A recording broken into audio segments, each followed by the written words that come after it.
अगर इस समाहित करने की क्षमता को शरीर से परे ले जाया जाए तो अचानक आप यहां बैठकर पूरे ब्रह्मांड को अपने रूप में अनुभव कर पाएंगे।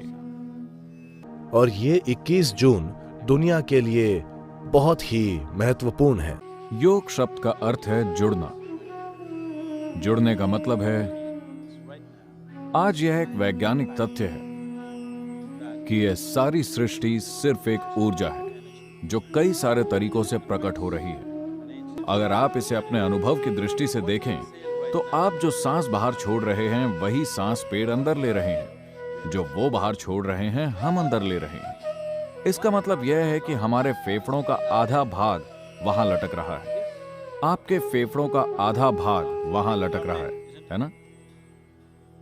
सांसों की पूरी प्रक्रिया यहां नहीं हो रही, पूरा श्वसन तंत्र यहां नहीं है, सिर्फ एक भाग यहां है, दूसरा भाग वहां है।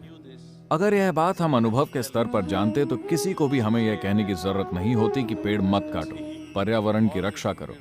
अगर हमें इसका अनुभव हो जाए तो यह सभी हमारे लिए बेकार की बातें हो जाएंगी। तो यह एक आम बात है, कम से कम आपकी स्कूल पुस्तक में यह आम तौर पर पाया जाता है कि आपका अस्तित्व हर चीज से अलग नहीं है। आप सिर्फ इस ब्रह्मांड का एक हिस्सा हैं, आप बस एक और अस्तित्व हैं और यह बाकी की हर चीज का एक हिस्सा है। तो जुड़ने का मतलब है, अगर आप यहां बैठें तो आपके अनुभव में सिर्फ आप ही हैं, सारा ब्रह्मांड बस आप ही हैं। तो किसी ऐसी चीज को जो आप नहीं हैं, आप खुद के रूप में सिर्फ तभी अनुभव कर पाएंगे जब आप अपने भीतर एक खास स्तर तक चीजों को समाहित करने लगें। फिलहाल आप सिर्फ अपने शरीर को समाहित कर पा रहे हैं। अगर इस समाहित करने की क्षमता को शरीर से परे ले जाया जाए तो अचानक आप यहां बैठकर पूरे ब्रह्मांड को अपने रूप में अनुभव कर पाएंगे। अगर आपके साथ यह घटित होता है तो हम कहते हैं कि आप योग में हैं। तो शारीरिक आसनों को इसलिए लाया गया क्योंकि शायद आप में से कई लोगों की उम्र इस बात के लिए काफी कम है, लेकिन अगर आपने 70 के दशक में टीवी देखा हो तो जब यह पहली बार आया तो आपके घरों के ऊपर एल्यूमिनियम की एक छोटी सी मशीन होती थी। क्या आपको याद है? एंटेना। आप टीवी देख रहे हैं और अचानक से आपका टीवी बुप बुप बुप बुप, फिर कोई ऊपर छत पर जाता था और एंटेना की दिशा ठीक करता था। ऐसे नहीं, ऐसे नहीं, धीरे से इस तरह से उसे फिर से सही जगह पर ले आता था और एक बार फिर से पूरा विश्व आपके कमरे में आ जाता था, है ना? बस अगर आप उसे सही जगह पर ले आए तो ऐसा हो जाता है। यह भी ठीक वैसा ही है। अगर आप सिर्फ इस शरीर को ठीक से थामना सीख जाएं, तो आप पूरे ब्रह्मांड को इसमें डाउनलोड कर सकते हैं। 15,000 साल पहले हिमालय की ऊंची चोटियों में एक योगी प्रकट हुए। कोई नहीं जानता था कि वे कहां से आए हैं, उनके अतीत की कोई जानकारी नहीं थी। तो लोग उनके आसपास इकट्ठे हो गए क्योंकि उनकी उपस्थिति इतनी जबरदस्त थी। लोगों का एक बड़ा समूह इकट्ठा हो गया। उन्हें उम्मीद थी कि वे कुछ बोलेंगे, कुछ करेंगे। उन्होंने न तो कुछ किया न ही कुछ बोले, बस बैठे रहे। अगर मैं यहां 2 घंटे तक बस बैठा रहूं तो मैं कल्पना कर सकता हूं 15 मिनट में पिछली लाइन में बैठे लोग, और वे धीरे धीरे अब भी सिनेमा जा सकते हैं। चलो चले। अगर मैं 2 घंटे तक कुछ न बोलूं तो 90% लोग चले जाएंगे। अगर मैं 6 घंटे तक कुछ न बोलूं तो बस कुछ बहुत मजबूत लोग ही टिके रहेंगे, बाकी सब चले जाएंगे। यही उनके साथ हुआ। उन्होंने न तो कुछ किया न ही कुछ बोले, बस बैठे रहे। एक दिन या एक हफ्ते नहीं, वे महीनों तक बस स्थिर बैठे रहे। सभी चमत्कार की उम्मीद कर रहे थे, कुछ नहीं हुआ, वे बस बैठे रहे। लेकिन वे एक बहुत बुनियादी चमत्कार नहीं समझ पाए, क्योंकि फिलहाल आपके शरीर की प्रकृति ऐसी है कि आपका अच्छा ध्यान रखा जा रहा है। आपने दोपहर में भोजन किया, शाम में शायद नाश्ता किया और नींद न आने के लिए कॉफी भी पी, और शायद आपके बैग में भी कुछ है। कितनी चीजें हैं। इन सभी चीजों का ध्यान रखा जा रहा है, इसीलिए ये ठीक है। मान लीजिए हम आपको यहां 4 घंटे बिठा दें। सद्गुरु, कम से कम पानी? ठीक है, पानी पी लो। पानी पीने के बाद क्या आप यहां बैठ सकते हैं सद्गुरु? ठीक है, वो करके आओ। सद्गुरु, ठीक है, अगर ये अनुमति दी तो अगली चीज बिना अनुमति के बस हो जाएगी। या दूसरे शब्दों में, जिसे आप शरीर कहते हैं, वो बस प्रक्रियाओं की एक श्रृंखला है। जब आप उनका ध्यान रखते हैं, सिर्फ तभी ये ठीक रहता है। अगर आप ध्यान न रखें तो आप देखेंगे ये क्या मुसीबत है। जब आप शरीर का ध्यान नहीं रखते, अगर आप भूखे हैं, वो छोड़िए। लोग कहते हैं कि 1 मिनट कितना लंबा है, यह इस पर निर्भर करता है कि आप बाथरूम के दरवाजे के किस तरफ हैं। अंदर से कोई कहता है बस 1 मिनट, बाहर वो एक युग की तरह लगता है। ठीक है, क्योंकि शरीर की प्रकृति है।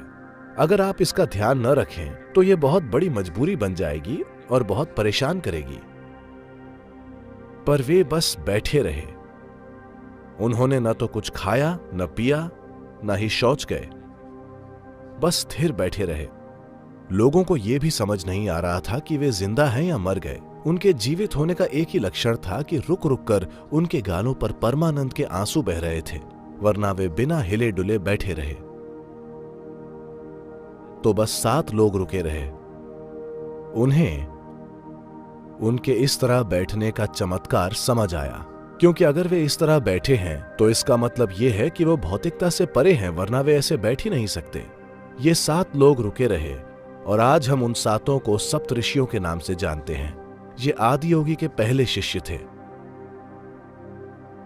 तो ये आदियोगी बस बैठे रहे और जब इन 7 ने रुचि दिखाई तब उन्होंने कहा, ये आपके लिए नहीं है, ये कोई मनोरंजन नहीं है। वे बोले, नहीं, हम कुछ भी करने को तैयार हैं। उन्होंने उन लोगों को कुछ शुरुआती तैयारी कराई। वे कई सालों तक तैयारी करते रहे। फिर एक दिन जब सूरज की गति बदल रही थी, अभी अभी हमने ग्रीष्म संक्रांति से शरद संक्रांति में प्रवेश किया है, 22 दिसंबर को। ये फिर से 21 जून को होगा और ये 21 जून दुनिया के लिए बहुत ही महत्वपूर्ण है, क्योंकि इसी दिन आदियोगी ने दक्षिण की ओर मुड़कर शिक्षा देनी शुरू की थी। क्योंकि सूरज दक्षिण की ओर मुड़ गया तो वे भी दक्षिण की ओर मुड़ गए और इंसान होने का यंत्र विज्ञान समझाने लगे। इसी दिन को सौभाग्य से संयुक्त राष्ट्र ने विश्व योग दिवस घोषित किया है, क्योंकि इसी दिन योग की शुरुआत हुई थी।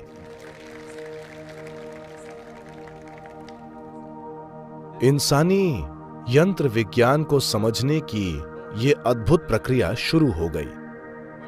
ये सभी धर्मों से पहले की बात है, जब धरती पर कोई धर्म नहीं था। 15,000 साल पहले उन्होंने इंसान होने का यंत्र विज्ञान समझाया और कई पहलू सामने आए। उन्होंने 112 तरीके सिखाए जिनसे इंसान अपनी परम प्रकृति को पा सकता है। और जब लोगों ने पूछा, विशेष रूप से उनकी पत्नी पार्वती ने पूछा कि सिर्फ 112 क्यों और क्यों नहीं, वे बोले, अगर आप शरीर में हैं तो सिर्फ 112 तरीके हैं। अगर आप शरीर से परे हैं तो इस सृष्टि में जितने परमाणु हैं उतने मार्ग हैं, अगर आप खोज करना चाहते हैं तो। लेकिन अगर आप शरीर में हैं तो सिर्फ 112 तरीके हैं। और पूरा योग विज्ञान आज भी यही मानता है, क्योंकि कोई भी नए तरीके नहीं ढूंढ पाया है। कितने ही योगियों ने लाखों अलग अलग तरीकों से खोज की है, लेकिन और कोई मार्ग नहीं है। इस शरीर में 112 तरीके ही हैं जिनसे आप वहां पहुंच सकते हैं। तो इसे कैसे तैयार करें, इससे अपनी इच्छा के अनुसार कैसे काम करवाएं? तो ये पूरा तंत्र विज्ञान आदि योगी ने कई सालों तक सिखाया और उन्होंने ये व्यापक ज्ञान दुनिया को दिया। और फिर इन 7 लोगों को 7 अलग अलग दिशाओं में जाने को कहा।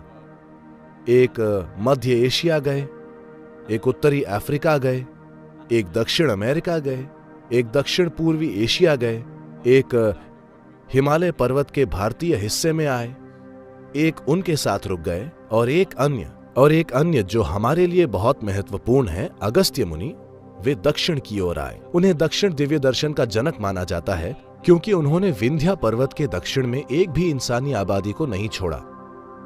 दक्कन पठार में उन्होंने सुनिश्चित किया कि हर वो इंसान जो यहाँ रहता है वो आध्यात्मिक प्रक्रिया के बारे में कुछ न कुछ जाने।